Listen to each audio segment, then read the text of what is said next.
Hi, I'm Allison from Curl Evolution, where we have served thousands of curly people over the past 16 years. We're going to talk today about porosity and why it might be actually faking you out.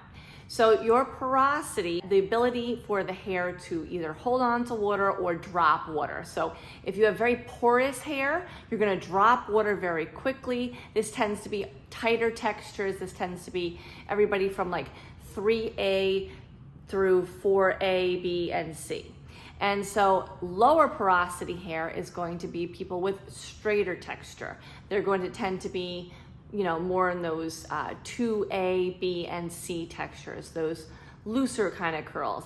They're gonna have lower porosity hair where they're gonna hold on to water and it takes a little while to dry, where the higher porosity people, it's dropping water and you need to keep adding water to your hair to keep putting the product in. So here's where the fake out comes in, is that if you have damage on your hair, it's going to give you a sense that you have really thirsty, porous hair, but that's not the case at all. It's only in that section that you actually have porous hair. So we can change our porosity depending on the things that we do to it.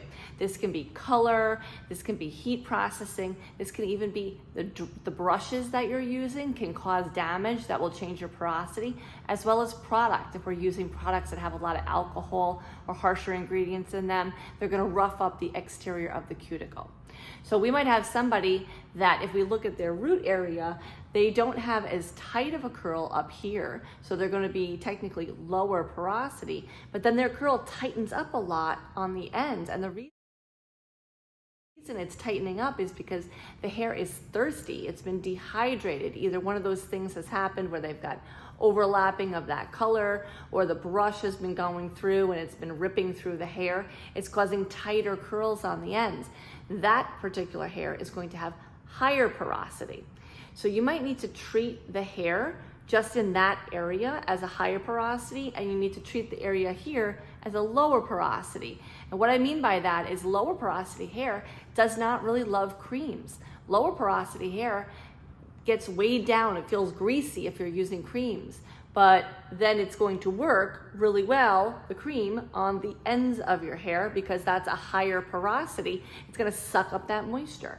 So if you think that you're in the 2A, B, C, and even some 3As where they're a little bit of a looser curl pattern, then you know what, take a look at your root, and if you feel like you might be in that category, then use maybe more of a gel on the root area and then switch and just use your cream on the ends. That will start to even out the porosity, but then we want to make it sure that we're looking at ways that we can improve the quality of the hair.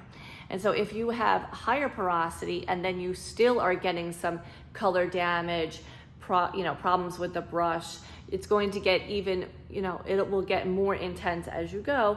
You might be needing to use some more oils on the ends to seal the hair after you're done to keep it from looking frizzy and things like that. You can still use your creams at the root area, and then on the ends, add in that little bit of oil, add in that little bit of shine or, protection layer on there. Just remember, you need to use a sulfate shampoo to remove any kind of oil or any kind of anything that's like a shine or sheen to it. You're going to need to use a shampoo that has sulfates in it. So that is how you can have your lower porosity at the root and a higher porosity at the ends, and why it might be a fake out. So really look at your hair as an overall, because it's probably not all the same porosity. And if you are experiencing some damage, you have some color overlap, you've been using a brush that's roughing up the cuticle, you'll know this by when you pick up the strand of hair. If you feel the strand of hair at the root and then continue on and feel it towards the ends, if it starts to get a little crunchy, a little crinkly on the bottoms as you're going through, you know that you've got higher porosity on the ends. So just account for it and eliminate the thing that's causing the issue. If you have any questions, you can always submit a virtual consultation on our website at curlevolution.com. We'll be happy to help you. Otherwise, seek out a curl professional. They can definitely give you some advice on what you need to do to eliminate those things that are causing the issue in your curl pattern.